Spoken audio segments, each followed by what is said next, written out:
ऐसे लोगों का दमन किया जिसका दमन करना आज तक बड़ा दुर्लभ रहा है। आप परम सामर्थ्यवान हैं, आपकी शरण ही सबके लिए मंगलकारी है। हमारे भंते मेहतानंद किधर हैं?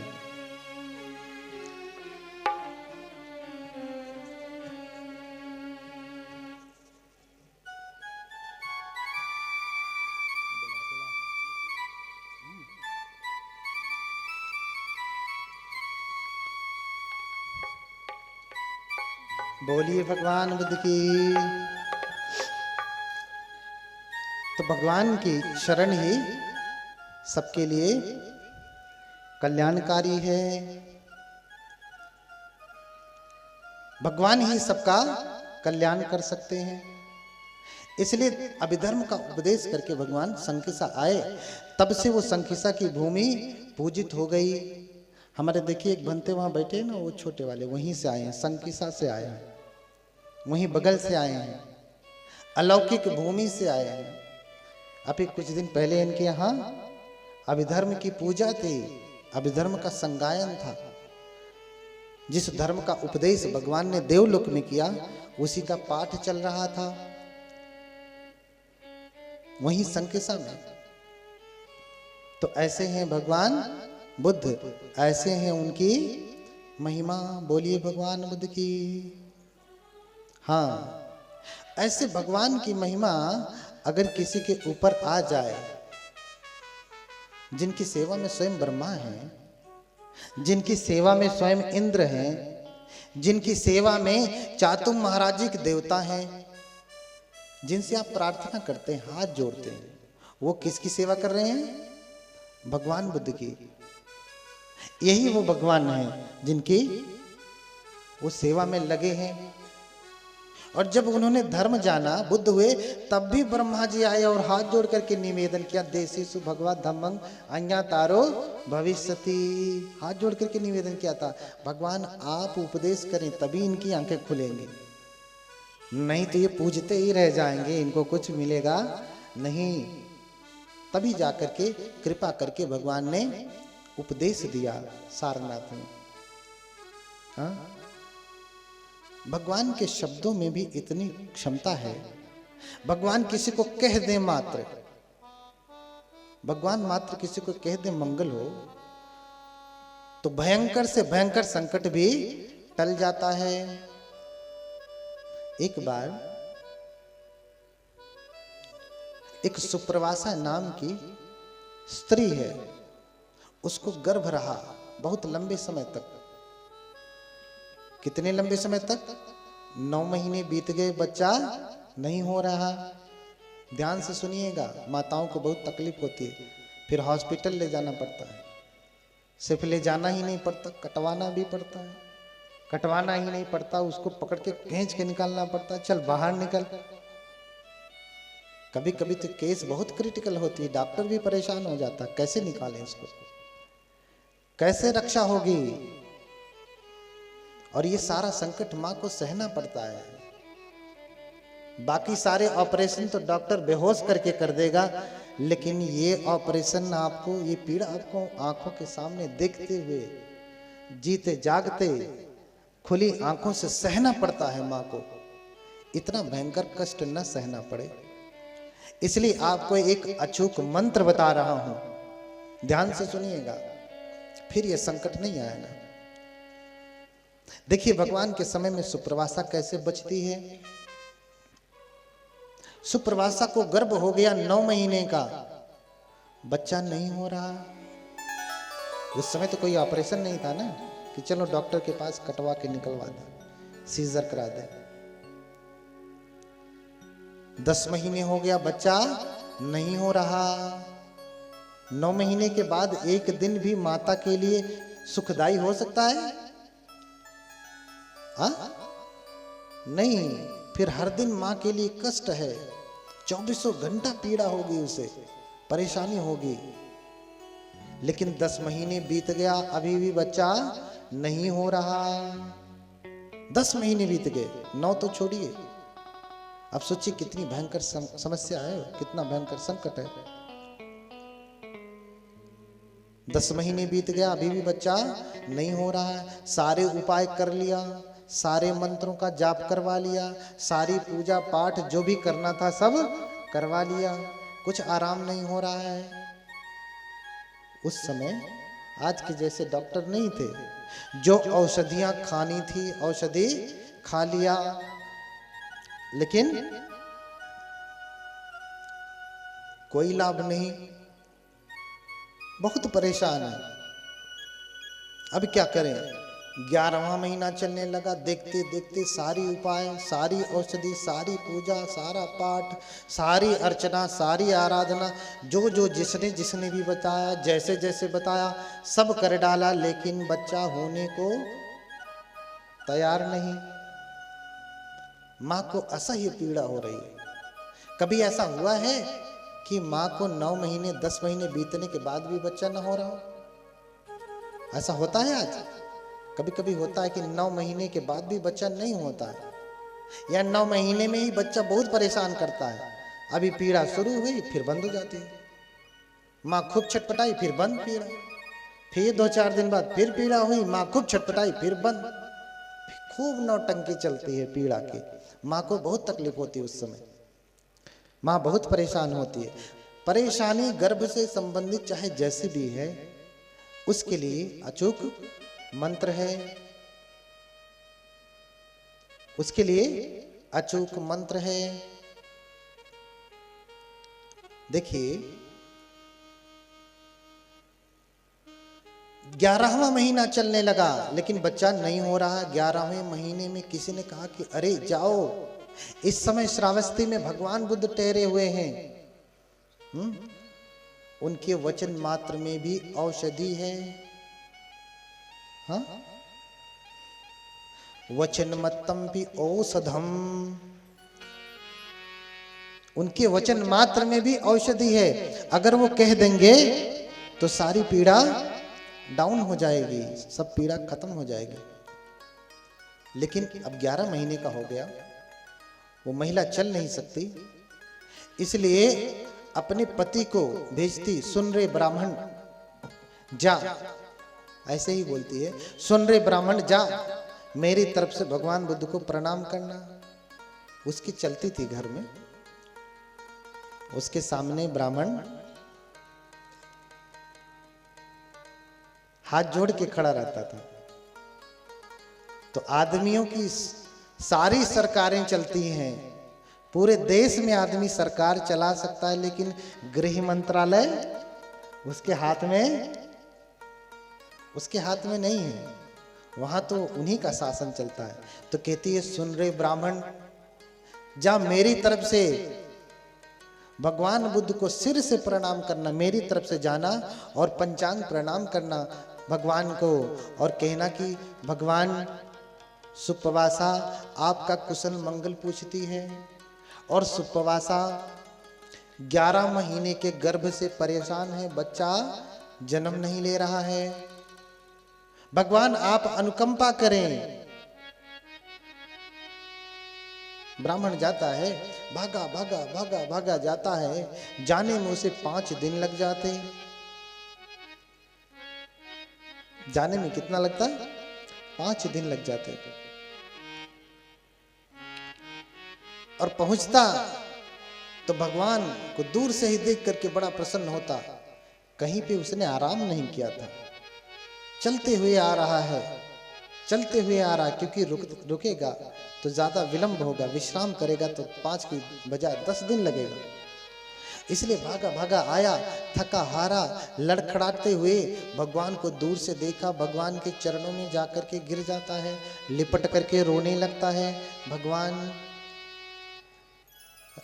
भगवान रक्षा करें, रक्षा करें।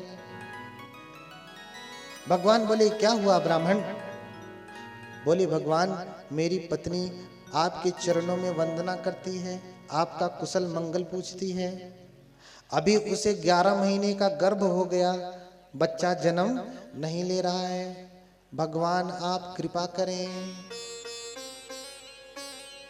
भगवान उसकी प्रार्थना सुन करके भगवान मुस्कुराते, और वहीं तुरंत ही उसको आशीर्वाद देते। क्या आशीर्वाद देते? सुखिनी हो तू सुपवासा कोलीयधीता आरोगा आरोगम पुत्तं विजायतु। क्या कहता है? क्या कहते भगवान? सुखिनी हो तू सुपवासा कोलीयधीता आरोगा आरोगम पुत्तं विजायतु। कहते हैं कि ब्राह्मण सुप्रवासा सुखी हो जाए, दर्द पीड़ा से मुक्त हो जाए और सुखपूर्वक पुत्र को जन्म दे। देखिए ब्राह्मण ने मांगा एक, मिला क्या? कितने? दो। क्या दो मिले? एक तो सुप्रवासा पीड़ा से मुक्त हो गई, दूसरे बच्चे को जन्म दिया। तो किसको जन्म दिया? पुत्र को। पुत्री नहीं, लोग पुत्र चाहते थे पहले भी और आज भी चाहते हैं कि पहले हो तो क्या हो? पुत्र हो और पुत्री ना हो, जबकि कोई भेद नहीं। ब्राह्मण भी इसी कामना से था कि मुझे पुत्र होवे, लेकिन अब तो हो ही नहीं रहा, ना पुत्र हो रहा है ना पुत्री हो रहा, तो बस जो भी है गर्भ में बस किसी तरीके से बाहर निकल जाए। तो भगवान से जाके प्रार्थना किया कि किसी तरीके से गर्भ से बच्चा बाहर आ जाए, बच्चे को जन्म दे दे। लेकिन भगवान तो सब जानते हैं, इसलिए दो आशीर्वाद दिए। सुखिनी हो तू सुपवासा कोलीयधीता आरोगा आरोगं पुत्तं विजायतु। भगवान बुद्ध का ये मंत्र है। भगवान बुद्ध का ये शब्द ही क्या हो गया? मंत्र हो गया। भगवान ने इधर कहा और फिर भगवान आंखें बंद करके बैठ गए। ब्राह्मण सोचता है कि अब भगवान कुछ और कहेंगे, कोई और मंत्र पढ़ेंगे, कुछ भभूत भूत बनाएंगे, लौंग वोंग तोड़ेंगे और देंगे, फिर मैं जाऊंगा। भगवान ने कह दिया, बस इतना पर्याप्त है। भगवान कह दिए और कह करके भगवान फिर अपनी आंखें बंद करके ध्यानस्थ हो गए।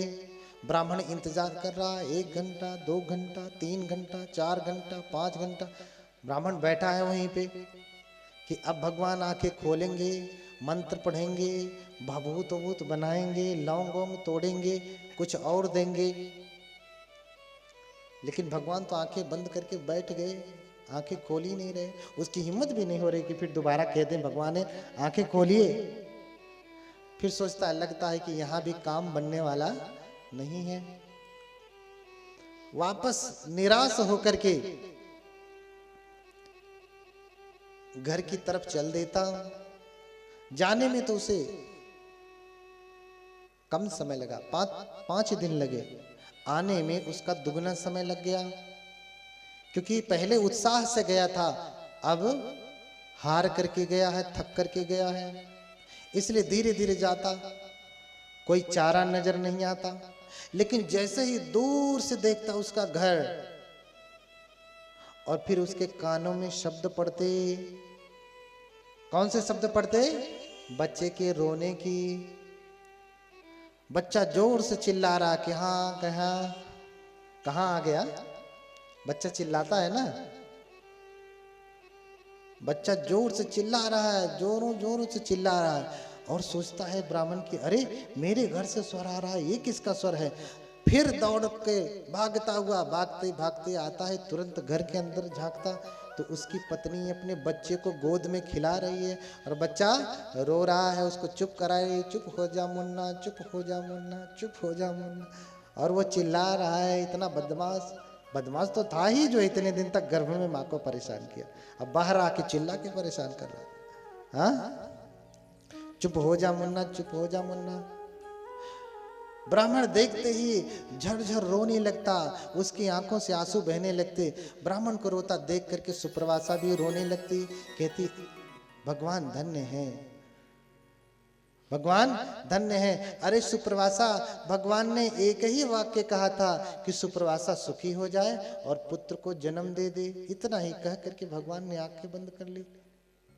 उतना कहने मात्र से तुझे ये पुत्र पैदा हो गया। धन्य है भगवान, धन्य है भगवान। दोनों जाते और फिर भगवान बुद्ध को 7 दिन के लिए भोजन के लिए निमंत्रित करते, भिक्षु संघ सहित। देखिए, जब किसी के यहाँ कोई काम सिद्ध होता है ना, कोई मनौती मांगता है, तो कम से कम अपने घर पे 7 दिन का भोजन रखता है कि 7 दिन मेरे यहाँ भिक्षु संघ आए, भोजन करें। लोग भोजन दान करते हैं, जो भी उनके पास सामर्थ्य होता है 7 दिन तक दान करते हैं। क्यों? क्योंकि इतनी बड़ी मनौती पूरी हुई।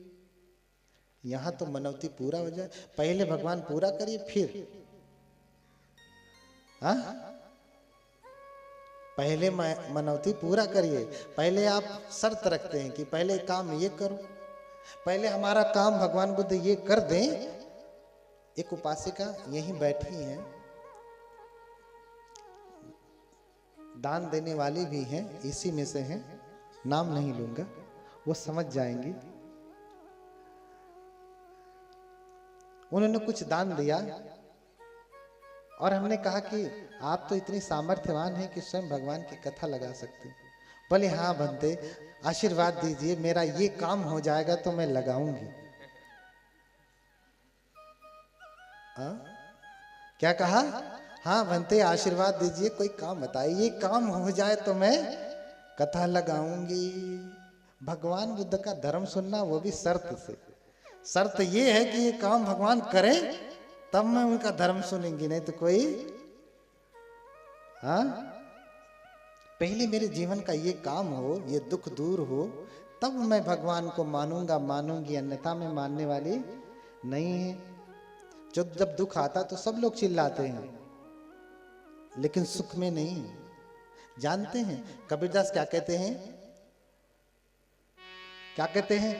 दुख में सुमिरन सब करें, सुख में करे न कोई। दुख में सुमिरन सब करें, सुख में करे न कोई। जो कबीर सुख में करे, तो दुख काहे को हो कबीरा, दुख काहे को।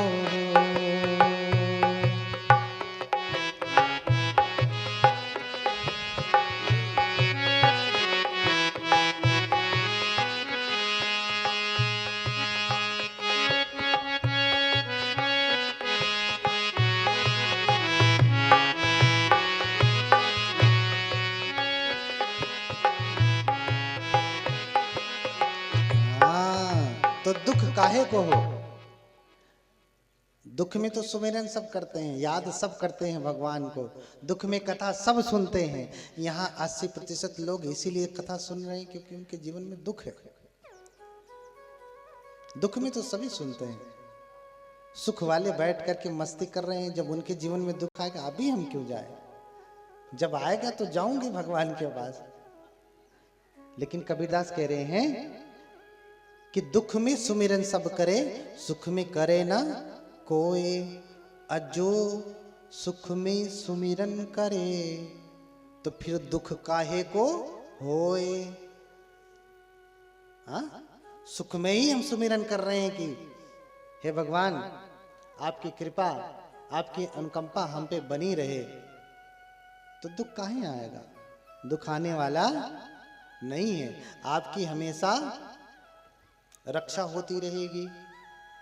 आप तृष्णाओं में इतना फंसे रहते हैं कि भगवान की भक्ति, भगवान की उपासना, भगवान की स्तुति भी नहीं कर पाते। हाँ, भगवान की स्तुति भी नहीं कर पाते। ऐसे ही एक और घटना है, इससे भी बड़ा मंत्र है। अंगुलीमाल जो 1999 की हत्या करके आता है और भगवान बुद्ध का शिष्य हो जाता।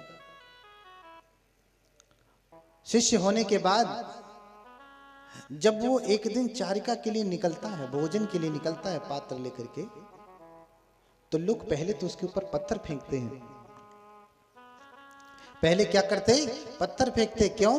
क्योंकि अंगुलीमाल एक हत्यारा था, बहुतों की हत्या किया उसने। हत्या करके उंगली काट के पहन लेता था, उंगलियों की माला पहनता था, इसलिए नाम पड़ा अंगुलीमाल। लेकिन भगवान से जब संपर्क हुआ तो उसने सारा बुरा कर्म छोड़ दिया। यही तो भगवान का सामर्थ्य है। भगवान बुद्ध अन्य भगवानों की तरह मारते नहीं। भगवान बुद्ध भी चाहते तो यूं करते और मर जाता, लेकिन फिर मारना तो बच्चों का काम। आजकल आदमी गुस्सा में उठता है और एक बटन दबाया, धाए से मार दिया। तो बच्चों का काम है मारना। हर कोई मार सकता है, इसमें बैठा हर एक व्यक्ति किसी दूसरे को मार सकता है, ये तो सामान्य जन भी कर सकते हैं। लेकिन इसमें बैठा हर एक व्यक्ति किसी डाकू को संत नहीं बना सकता। यही नहीं, जिन जिन को भी आप भगवान कहते हैं, उनके भीतर भी ये सामर्थ्य नहीं कि किसी बिगड़ैल व्यक्ति को, किसी असुर को वो संत बना दें। कभी सुना कि उसे रास्ते पे ला दें? ना, मार दिया। जिसके ऊपर कृपा की उसे मार दिया, झंझट ही खत्म कर दी। ये सामर्थ्य नहीं। बुद्ध तो परम सामर्थ्यवान है। बुद्ध किसी के ऊपर अनुकंपा करते हैं तो मारते नहीं, उसे उसके गुणों में विकसित कर देते हैं, अवगुणों से दूर कर देते हैं, उसको संत बना देते हैं, अरहत बना देते हैं। अंगुलीमाल को भगवान ने अपनी शरण में ले लिया। अंगुलीमाल परम ज्ञान को प्राप्त हो गए। जब चारिका में चल रहे हैं तो लोग पत्थर मारते हैं। क्यों? क्योंकि इन्होंने पहले लोगों को मारा है, तो लोगों का क्रोध है जो पत्थर बन के बरस रहा है। हर दिन पत्थर फेंकते थे और उनका शरीर लहूलुहान हो जाता खून से। इतना पत्थर लोग मारते, भोजन क्या देंगे? लेकिन वो किसी को एक शब्द नहीं कहते। देखिए, संसार का ऐसा नियम है, जब कोई बदमाश रहता तो उसके किनारे कोई नहीं जाता डर के मारे। लेकिन जब वो सुधरना चाहता तो यही वो लोग हैं जो सुधरने नहीं देते, पत्थर मारते हैं। हाँ, अरे जब डाकू था तब तो आपने उसे झेला ही, बर्दाश्त ही किया। अब तो सही रास्ते पे चलना चाह रहा है तो चलने का उसे अवसर दीजिए, प्रोत्साहन दीजिए कि नहीं ठीक है, पहले जो किया सो किया, अब से अच्छे मार्ग पे चलो, जो बीत गया सो बीत गया। अंगुलीमाल जाते हर दिन कोई न कोई पत्थर मारता, इतना मारता कि शरीर के सभी अंगों से खून निकलने लगता, सब फूट जाता, रक्त बहने लगता। लेकिन फिर भी चूंकि परम ज्ञान को प्राप्त हो चुके हैं तो लोगों के ऊपर करुणा करते और ये समझते कि जो लोगों को मैंने कष्ट दिया है वो लोग पत्थर मार मार करके मेरे पापों को काट रहे हैं, इसलिए उपशांति पारमिता का अभ्यास करते हुए लोगों के फेंके हुए पत्थर को भी सहन कर जाते। एक दिन रास्ते से गुजर रहे हैं, ध्यान से सुनिएगा, महत्वपूर्ण बात है। एक दिन रास्ते से गुजर रहे हैं, एक घर के भीतर से आवाज आती है, कोई महिला चिल्ला रही है। चिल्लाहट कैसी है, शोर कैसा है? उस महिला को गर्भ है, गर्भ की पीड़ा हो रही, प्रसव पीड़ा हो रही है और महिला बच्चे को जन्म नहीं दे पा रही है, जोरों से चिल्ला रही है, असह्य पीड़ा हो रही है। और जैसे ही अंगुलीमाल के कानों में स्वर पड़ता है, अंगुलीमाल घबरा जाता, चिल्लाने लगता, उसके दुख को बर्दाश्त नहीं कर पाता, सहन नहीं होता और कान को बंद करके चिल्लाते हुए भगवान बुद्ध के पास जाता, चिल्लाते हुए, हाय मानो दुख पा रहा, हाय मानो दुख पा रहा है, उपद्युतं वतभो, उपद्युतं वतभो। हाँ, मानो दुख पा रहा है, मानो दुख पा रहा है। चिल्लाते चिल्लाते विहार में वापस चला जाता। भगवान सुनते, अरे क्या बड़बड़ा रहे हो, कौन दुख पा रहा है? बोले, भगवान मैं चारिका के लिए गया था, एक घर में एक स्त्री बच्चे को जन्म नहीं दे पा रही है, जोरों से चिल्ला रही है, मुझसे उसकी पीड़ा देखी नहीं गई, मुझे बहुत दुख होने लगा। तो भगवान मुस्कुराते हैं, कहते हैं तुझसे देखा नहीं गया तो तू कह देता कि अगर मैंने कभी किसी को नुकसान नहीं पहुंचाया है, किसी की हत्या नहीं की है, तो इस पुण्य के प्रताप से तुम्हारे गर्भ का मंगल हो।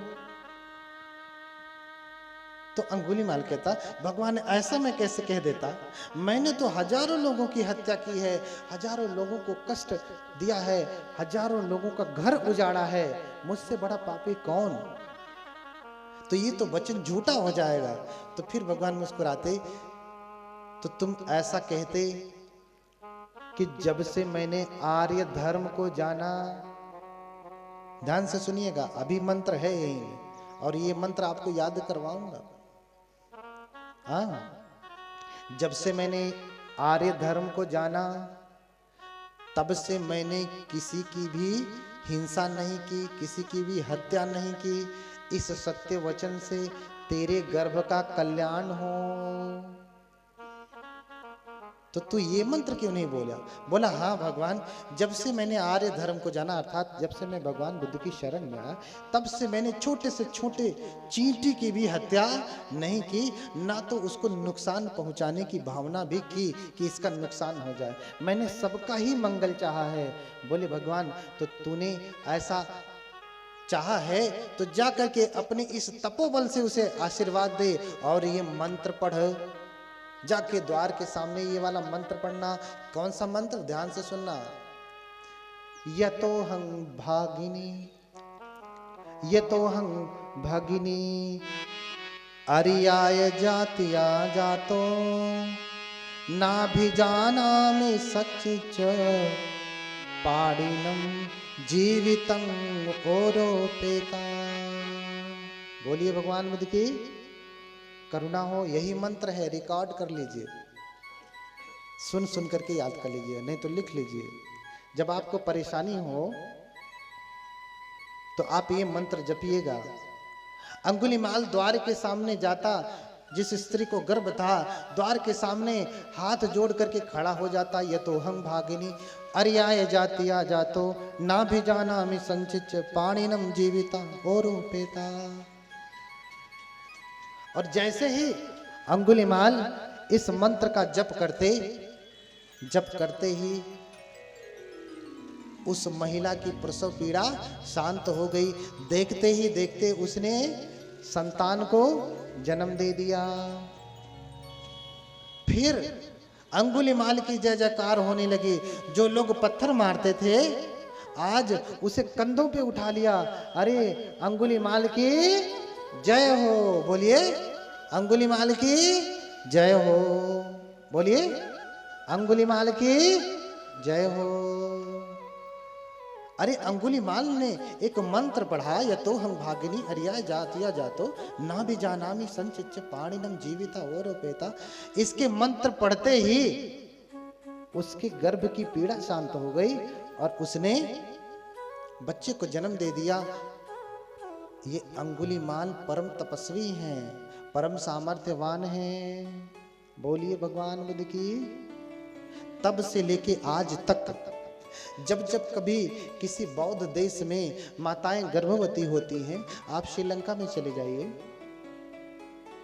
1000 में से कोई एक ही ऐसी स्त्री होगी जिसको सीजर कराना पड़ता है, हाँ, या कोई और मेडिकल ट्रीटमेंट लेना पड़ता है बच्चे को जन्म देने में। चूंकि श्रीलंका बौद्ध देश है, म्यांमार बौद्ध देश है, थाईलैंड बौद्ध देश है। मैं इन देशों में रहा हूँ, जानता हूँ, उनकी संस्कृति को देखा हूँ कि बौद्ध धर्म कैसे कैसे है। उनके यहाँ जब स्त्री गर्भवती होती है, प्रसव का समय जब शुरू होता है, उसी समय वो किसी विहार में आती हैं, पानी लेकर के, बोतल का पानी या ऐसा पानी, स्वच्छ पानी लेकर के आती हैं और बनते फिर परित्राण करते हैं। परित्राण करने के बाद इस मंत्र से उस जल को अभिमंत्रित करते हैं और फिर वो जल, वो पानी दे देते हैं। वो महिला को ले जाके पिला देती हैं।